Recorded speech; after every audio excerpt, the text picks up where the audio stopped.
the Holy Father is just arriving to the House of Mercy in Ulaanbaatar. As I mentioned, this is his final meeting of his 43rd apostolic journey. After this, he leaves. He goes back to Rome. There will be a departure ceremony at the Genghis Khan airport, from which he will then head back to Rome. A little bit about the House of Mercy, which the Holy Father is visiting. It is located in a disused school complex, which once belonged to the Sisters Hospitaliers of St. Paul of Chartres in the Bayangol district, which is in the central part of the city. The house, as it is now, came into being thanks to the initiative of the local church leaders and the prefect of Ulaanbaatar, Cardinal Giorgio Marengo, as well as thanks to the help of the National Directorate of the Pontifical Mission Societies of Australia, the Catholic Mission. The house is, it has been transformed into a temporary shelter for the poor and has been equipped with a medical clinic which meets and will meet, because it is yet to be inaugurated, excuse me, the needs of the homeless and victims of domestic violence. We see two young boys dressed in traditional Mongolian dress handing the Holy Father some flowers, a beautiful bouquet of flowers. And he, in exchange, gives them a rosary each, as he often does.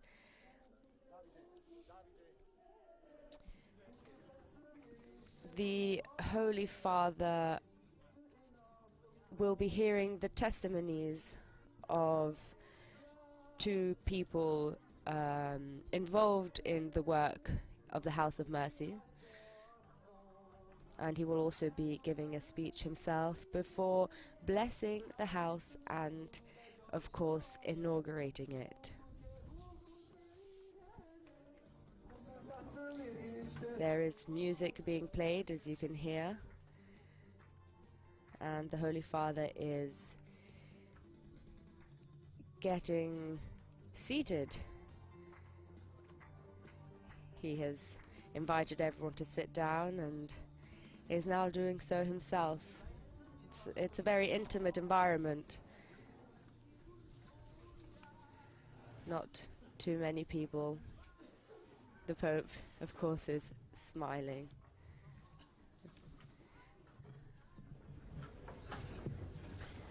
And we now hear the speech of the director of the House of Mercy, who is Brother Andrew Tran Lefranc. The House of Mercy is committed to reach out to those who somehow feel at the margins of society. We have created a home where all are welcome. Our hope is to create a place of shelter for vulnerable people, especially women and children, so that they can gather in a loving environment and feel valued, safe, and at peace. The home also functions as a first aid center for the homeless. We try our best to support people in gaining access to what they need, be it regaining what is due to them or reconnecting with their families during hard times. We provide in need with free laundry and bathing facilities, basic food supplies, and clothes if needed. Above all, we make sure that there is always someone to talk to, someone who just sits and listens graciously to whomever comes and knocks at the door. The original vision of His Eminent Cardinal Giorgio Marengo was to create a center where all church institutions serving in the areas of social justice and care for hope for wounded would come together and become a reality. In this way, it will become a common and enduring contribution of a particular church in Mongolia. We at the House of Mercy seek interconnectedness with all those who share the values of love and compassion and share social responsibility in the spirit solidarity, synodality. Echoing what Your Holiness has stated on several occasions, we would like to be on the side of those who do not have the right to speak or are not heard. The House of Mercy is a place of encouragement. Together, we hope to build a different world in the spirit of togetherness and mercy. We break down barriers through interreligious, community-focused volunteer work. In this spirit, we cross the border of difference, reaching those who are often neglected. Holy Father, as your time with us in Mongolia draws to a close, we would like to thank you. We also look forward to continuing this journey of hoping together for a united and brighter future for the people of Mongolia. Thank you. That was the director of the House of Mercy, Brother Andrew Tran Lo Phong, who has just received a rosary from the Holy Father. And now we hear another first testimony. I am Sister Veronica Gil, a member of the Sisters of St. Paul's of Chartres, and I currently serve at the St. Mary Clinic in Mongolia. I appreciate the opportunity to share stories of the St. Mary Clinic. For nearly 2 decades, the St. Mary Clinic has been providing free primary healthcare service to the impoverished in Mongolia, with support from Seoul St. Mary's Hospital in Korea. I have had the privilege of serving here for the past 8 years. According to the latest statistics from the Mongolia government, 2020, around 9,000 street people are unable to access medical benefits, and the poverty rate hovers at approximately 27%.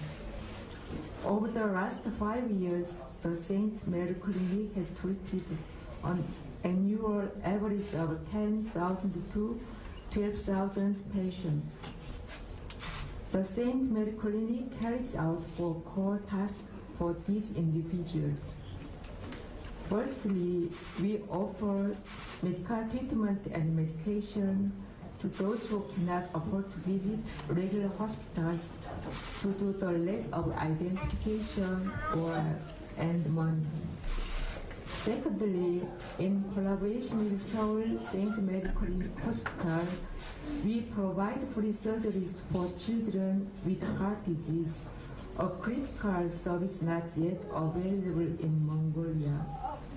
To date, we have successfully conducted around 27 surgeries. 70 surgeries. And the project The Children with Heart Disease is still ongoing. Moreover, we connect those seeking effective treatment with medical professionals and hospitals. Thirdly, we procure medication that are not readily accessible in Mongolia, and when necessary, offer support for surgery costs, essential items, and medical expenses.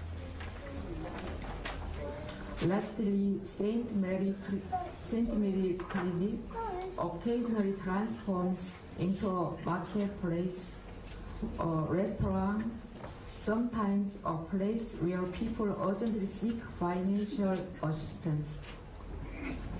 When I first started working at the clinic, building close relationships with an impoverished was not an easy task. There is a memory that still remains vivid in my mind. I was brewing warm coffee on the cold winter morning 7 years ago. Through the gap in the door, I saw 3 street people trying to warm themselves. At that time, holding a warm coffee cup in my hands, I felt so sorry that I burst into tears. Since then, I have started providing tea and bread to those who come in the morning. And after my shoes were stolen, I began giving shoes to those in need. Through these 8 years, I have come to realize that I am, in fact, the one who is poorer than those we serve.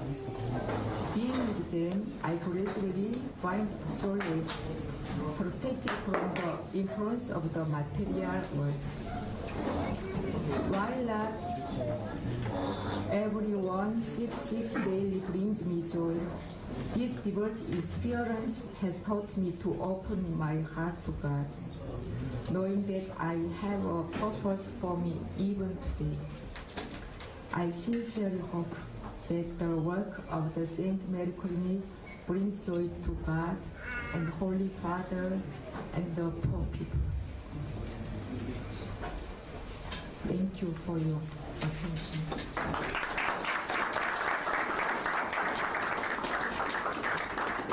We just heard the testimony of Sister Veronica, who works at the center. She told of how she came to dedicate her life to those in need. And now we will hear another testimony.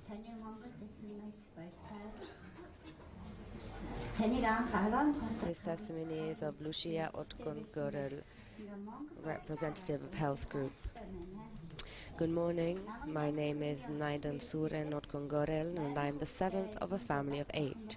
I am very happy to speak here on behalf of thousands of people with disabilities. I spent my childhood in the company of my parents. Although I was born with a disability, I grew up as a normal and happy child with the help of my dear parents and my brothers. In 2002, I received an invitation to join the Catholic Church. My first journey of faith began with the help of the Consolata missionaries. I am very grateful because thanks to them, I began this beautiful experience in Christian faith. 2 years after I approached the church, I reflected on my life before and how I live now, and I prayed. When I saw the cross, I saw Jesus with nails in his hands and feet. Why is a person nailed like that? As soon as I found the answers to this question within myself, I realized that Jesus had been nailed to the cross for me, for love, for my sins. And I felt that this is a cross I should bear and carry gladly. I understood that he was crucified for me. I was very moved, and I perceived that this is also my cross, and so I happily accepted my cross as a disabled person. This is why I say to many disabled, believing brothers and sisters that God gives everything. He gives an opportunity to every person, and depending on how you see and accept this opportunity, your life is filled with God's love. I am missing 2 arms and 2 legs, but I want to say that I am the luckiest person in the world because I made the decision to accept fully the love of God, the love of Jesus.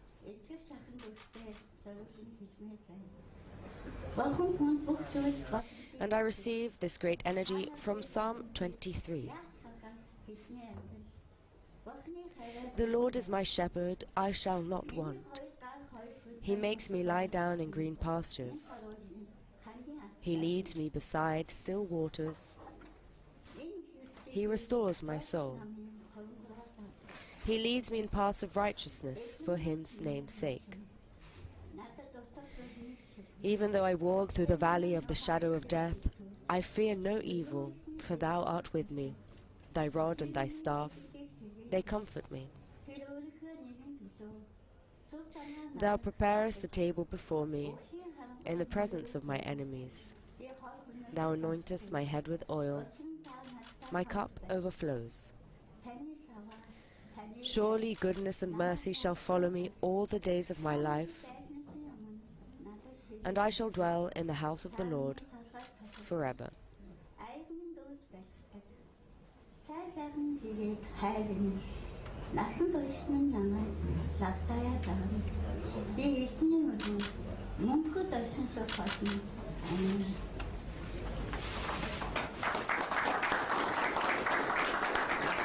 That was the testimony of Lucia Otkongerel, a representative of the House of Mercy, a person with disabilities, who is visibly moved and sits next to Sister Veronica, who was the other to give her testimony, who encourages and comforts her.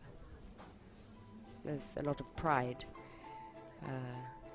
You can see that everyone is proud of each other, and now we hear music. Everyone is turning to face a group of young children who are holding up colorful cardboard cutouts of trees with fruit on them and flowers, and there is perhaps the youngest member of this group of young people who is dressed as an animal. We will listen to them as they sing.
And as you can hear,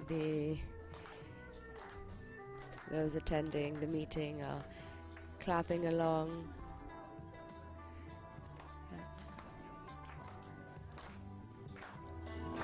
And so are the members of the House of Mercy.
The youngest child, who is dressed as an animal, has given the Holy Father a present, and although we could not see the front, we read on the back, "We love you, Pope Francis."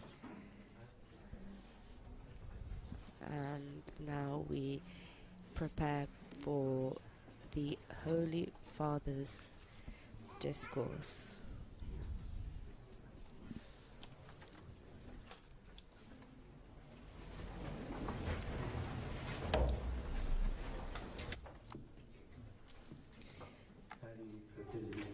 Sorelle Dear brothers and sisters, good morning. Thank you very much for the warm welcome you have given me, and for your song and dance, your words of greeting, and your testimonies. I think that it can all be summed up in those words of Jesus. I was hungry and you gave me food. I was thirsty and you gave me drink.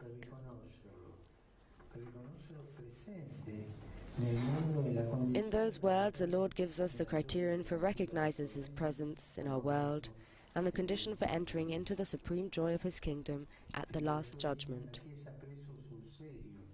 From the very beginning, the Church took these words seriously, demonstrating in action that charity is a fundamental element of her identity.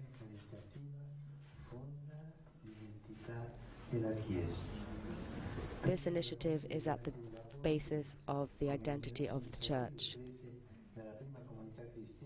I think of the accounts of the Acts of the Apostles and the various ways in which the first Christian community put Jesus' words into practice in order to build up a church firmly established on 4 pillars: communion, liturgy, service, and witness.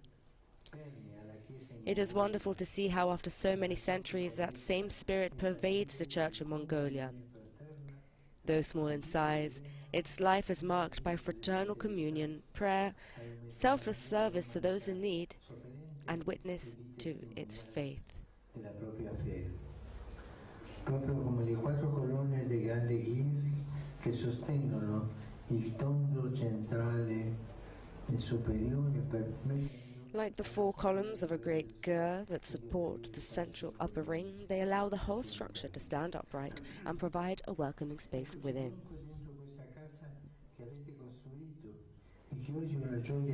So here we are together in this house that you have built, and that today I have the joy of blessing and inaugurating. It stands as a concrete example of that care for others that is the hallmark of the Christian community. For where we find welcome, hospitality and openness to others, we breathe in the fragrance of Christ.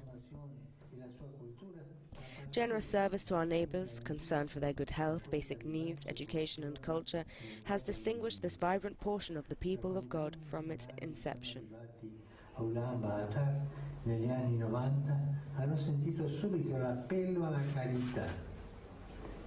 From the time of their arrival in Ulaanbaatar in the 1990s, the first missionaries immediately sensed a summons to works of charity, which led them to care for abandoned children, our homeless brothers and sisters, the sick, the disabled, prisoners, and all those who, amid suffering, sought their care. Oggi vediamo come da quelle radici è cresciuto un tronco, sono spuntati. Today we see that from those roots a tree has grown, branches have spread out, and much fruit has appeared in the form of a variety of praiseworthy charitable initiatives. These in turn have developed into long-term projects, carried out mostly by the various missionary institutes present here, and much appreciated by the population and civil authorities. Indeed, the Mongolian government itself had sought help from Catholic missionaries in confronting the numerous social emergencies of a country that, at that time, was in a delicate phase of political transition and marked by widespread poverty.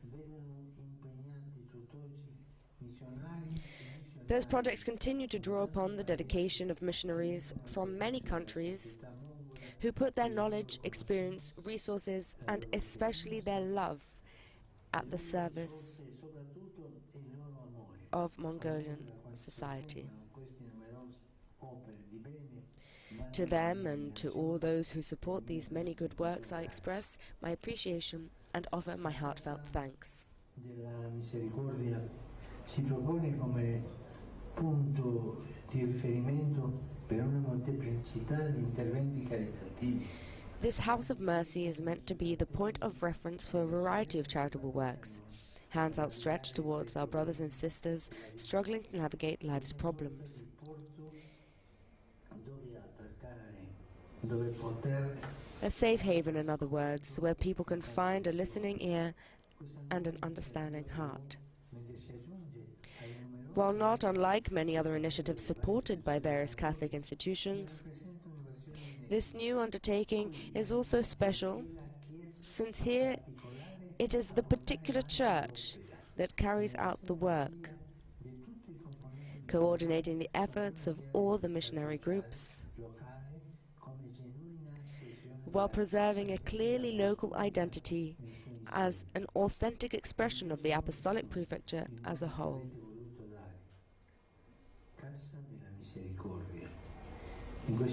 I very much like the name you chose to give it, the House of Mercy.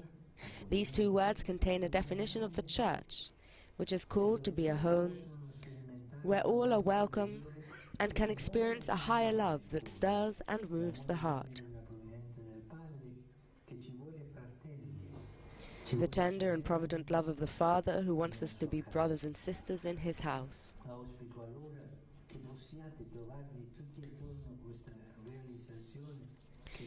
It is my hope then that all of you can contribute to this project and that the various missionary communities will take active part in it through the commitment of personnel and resources.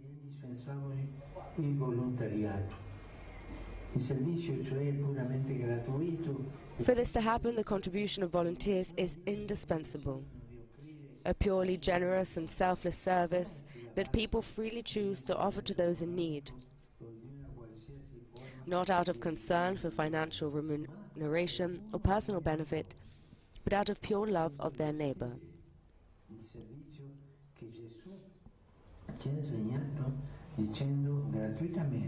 This is the style of service that Jesus taught us when He told His disciples, "Freely you have received, freely give."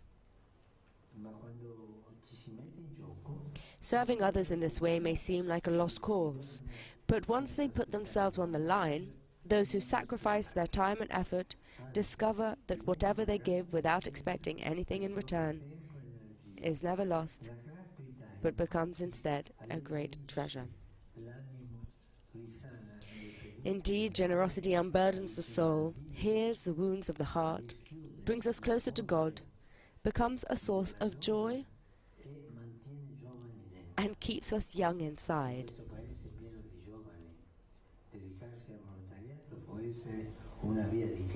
In this country so full of young people, volunteer work can be a decisive path towards personal and societal growth.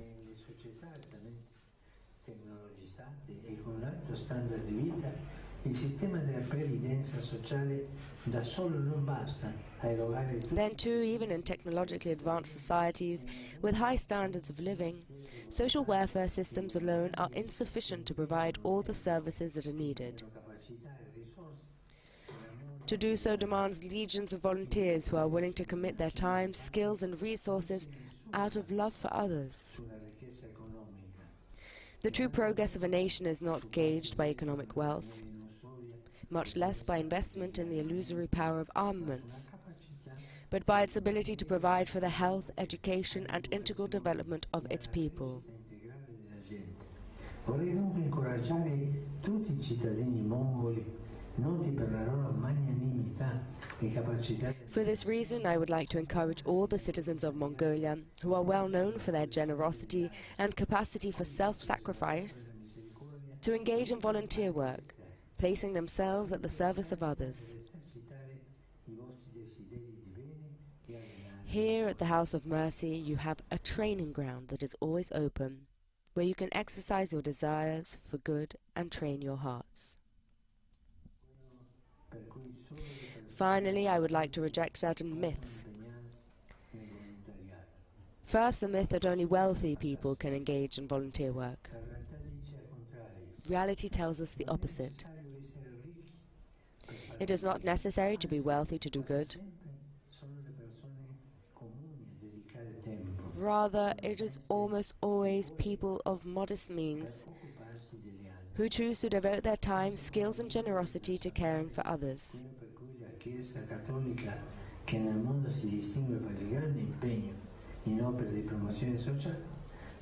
Another myth needing to be dispelled is that the Catholic Church, distinguished throughout the world for its great commitment to works of social promotion, does all this to proselytize, as if caring for others were a way of enticing people to join up. No.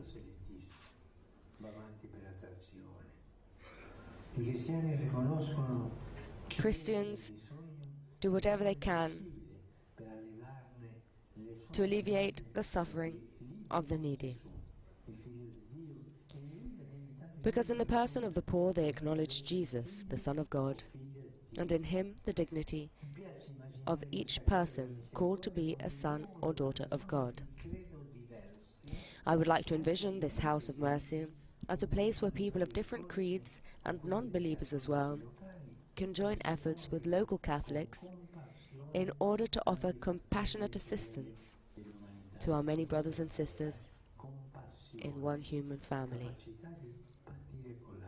That is an important word, compassion, the capability of feeling passion towards others.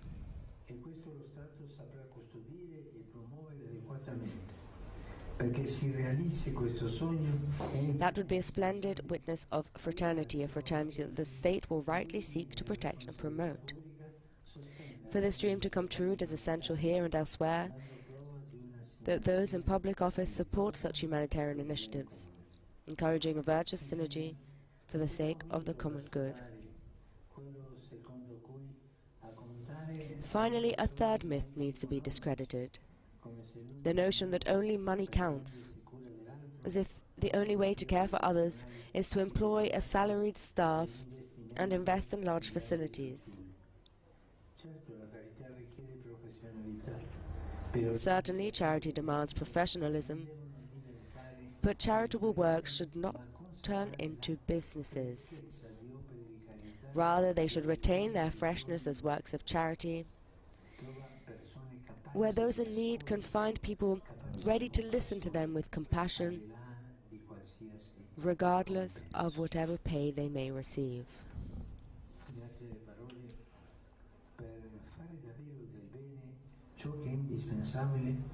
In a word, to truly do good, goodness of the heart is essential.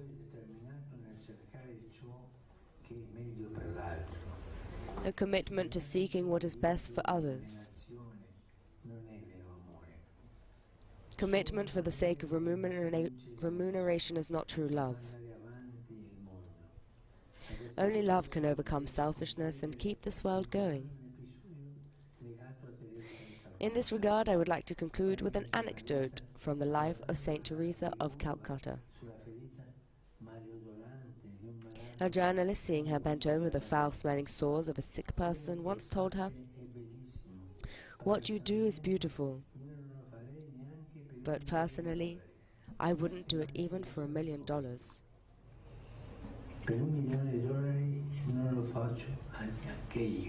Mother Teresa smiled and replied, "I wouldn't do it for $1 million either. I do it for the love of God." I pray that this kind of gratuitous love will be the value added of the House of Mercy. For all the good you have done and continue to do, I offer my heartfelt thanks and I give you my blessing. And I ask you please, in your charity, also to pray for me. Grazie, thank you.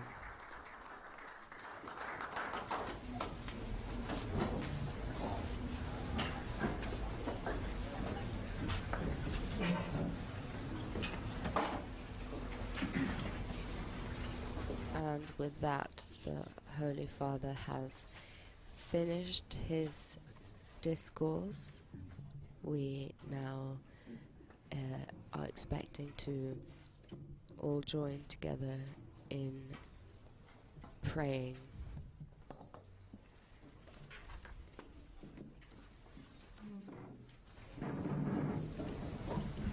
The Holy Father is standing up, and we pray. Let us now turn in prayer to the Blessed Virgin Mary. Amara Magalan Maria Mire, Та хишиг хивээлээр бялхан билээ. Эзэн тантай хамт байна. Таныг эмэгтэйчүүдийн дундаас илсэн билээ. Таны хэвлийдээ бүр Есүсийг бас илсэн билээ. Тэнгэр бурхны эх Мария гэгэминэ. Та одоо болон насан эцэслэх мөчид нүгэнд бидний төлөө залбиран сойрно. Амен.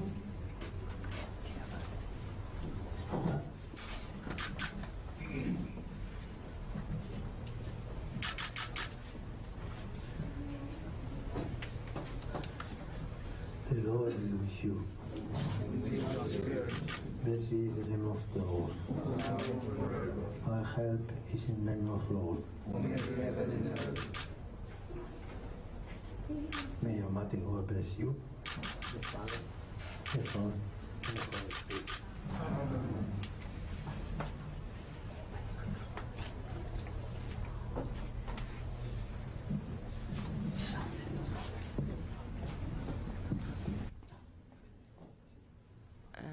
After the prayer, and now the Holy Father is turning around and a plaque is being unveiled, and he is blessing the plaque with holy water, the plaque of the House of Mercy, commemorating the Holy Father's visit. It is written both in English with a Mongolian translation, and now the Holy Father is giving a gift to the director of the House of Mercy. It is an icon of the Virgin and Child, made within the context of modern Lebanese artistry. This icon of the Virgin Mary and Child is directly inspired by the celebrated icon of Our Lady of Tenderness, known also as Our Lady of Vladimir, of which there are different versions, and this one is the Virgin Mary Glikofilusa, or Our Lady of the Sweet Kiss. And the Holy Father and the director of the House of Mercy posed for a photo together with this present. The Holy Father is now being introduced to other workers and people involved in the House of Mercy by Cardinal Giorgio Marengo, the prefect of Ulaanbaatar. Some more on the gift that the Holy Father gave to the House of Mercy. According to one tradition, the icon of Our Lady of Tenderness was painted by Saint Luke, the perfect iconographer, on a table belonging to the Holy Family while Mary was still alive.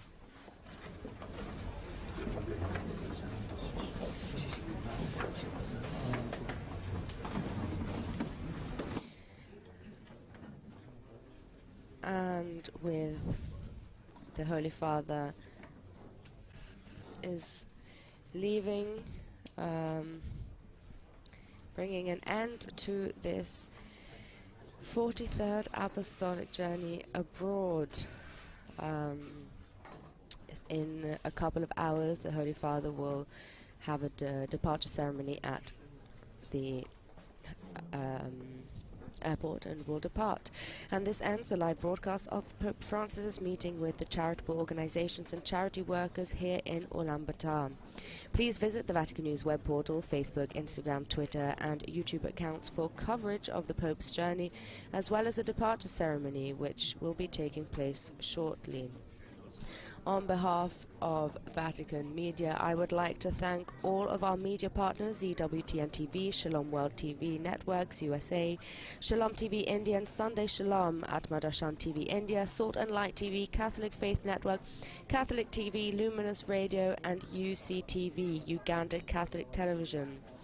As well, I would like to extend my gratitude to our in-studio audio technician Patrizio Cibrari and our coordinator Sister Bernadette Rees, who made this broadcast possible, and of course for all of you joining us worldwide.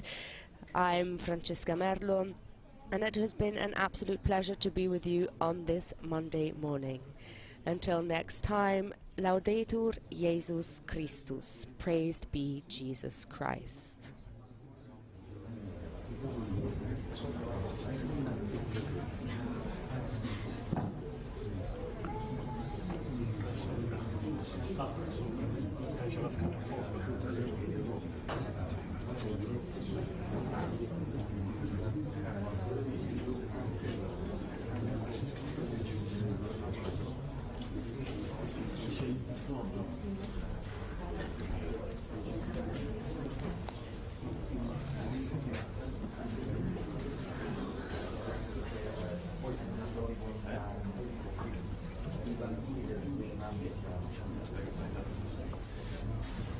Questa è la cucina, qui ci sarà la cucina. Quando devi parlare del buon profumo del ministro, speriamo che il buon profumo del cibo aiuti. E qui le persone hanno questi due ambienti dove stare per... Sì, adesso vogliamo salutare. Sì, certo, un saluto del vescovo di Incheon, che ha che è il capo della Caritas Corea, che aiuta questo centro. Il vescovo ausiliario di Daejeon, il padre Kim, che è mancato a maggio, lui è il vescovo ausiliario di Daejeon, e la loro diocesi ha fatto una donazione in memoria di padre Kim per questa casa della misericordia.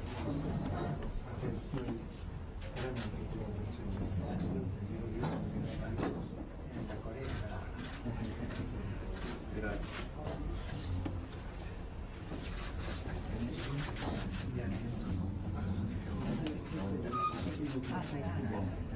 Produttrici opere missionarie. Quelli del Zapraszamy sono fuori. Ah, ok, allora. Sono venuta stamattina, sì. Mi era già venuto in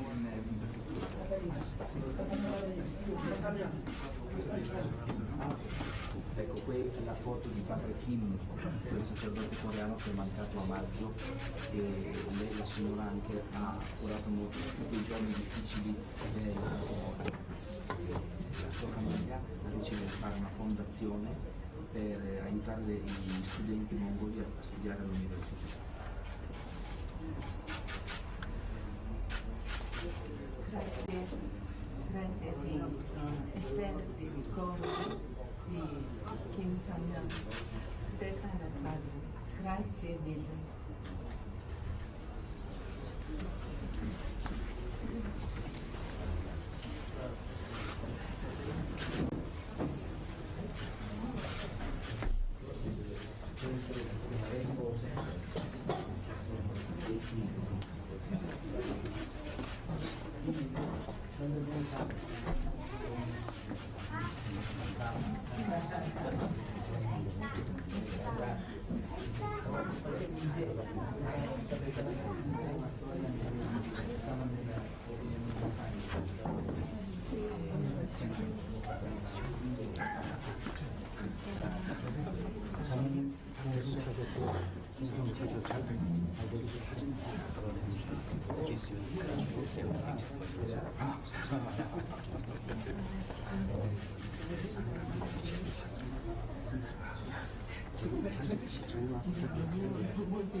Thank you very much from whole Mongolia.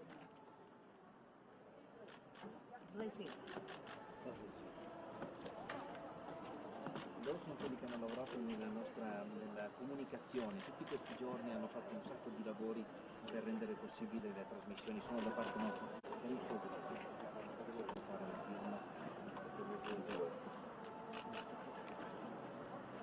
Lui è un nuovo operatore che abbiamo assunto per potenziare il settore della comunicazione. Ecco, lui è anche un altro sempre della comunicazione, lui anche vorrebbe una firmetta.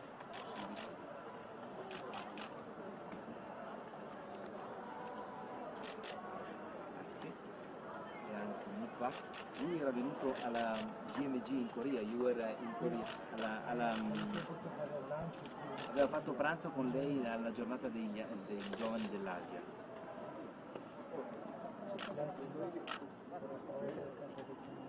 E lui lavora molto anche, è un avvocato, lui è lawyer, e lavora nel tribunale qui di Ulaanbaatar, è una famiglia cattolica molto impegnata. Media. Anche lui era collaboratore del settore media e della comunicazione. E Mr. Jan Felgentreu è stato per tantissimi anni il coordinatore dei Misereor in Mongolia. Lui è della Germania e ha sostenuto tantissimi progetti della Chiesa in Mongolia. Adesso il suo periodo è finito, però continua a impegnarsi per la Mongolia.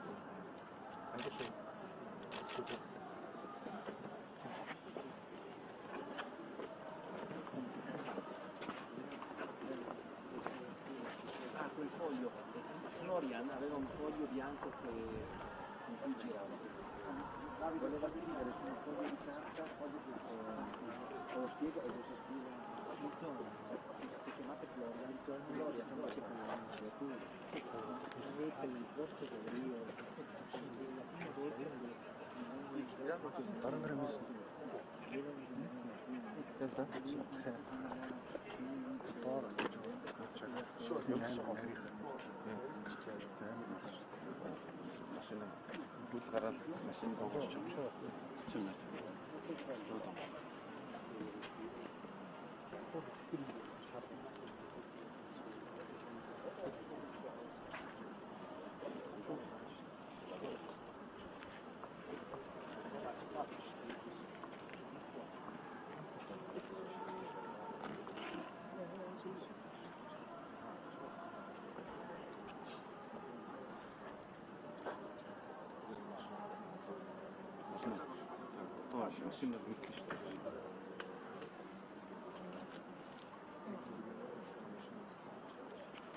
Questa, quella,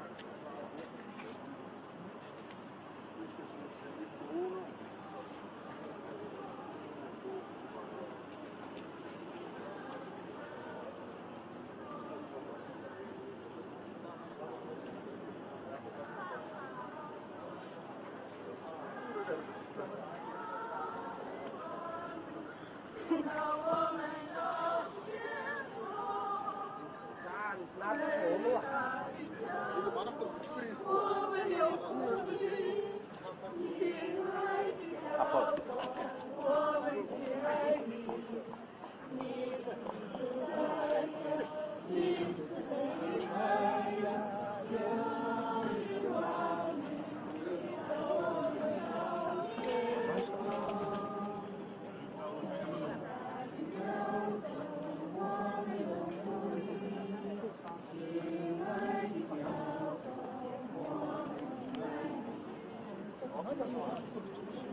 出来了啊！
领导我们到天国，伟大的教宗，我们永不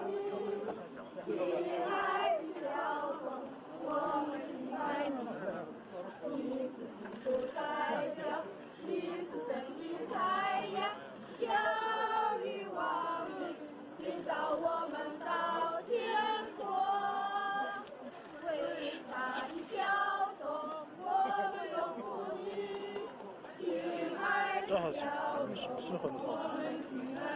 Sì, sì, li stanno distribuendo piano piano, tutti quanti.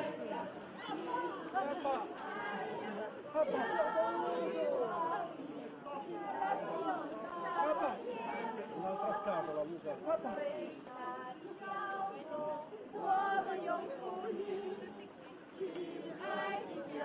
再走，我那个去，这不，你说这不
，Non tratta ciò, tutto ciò.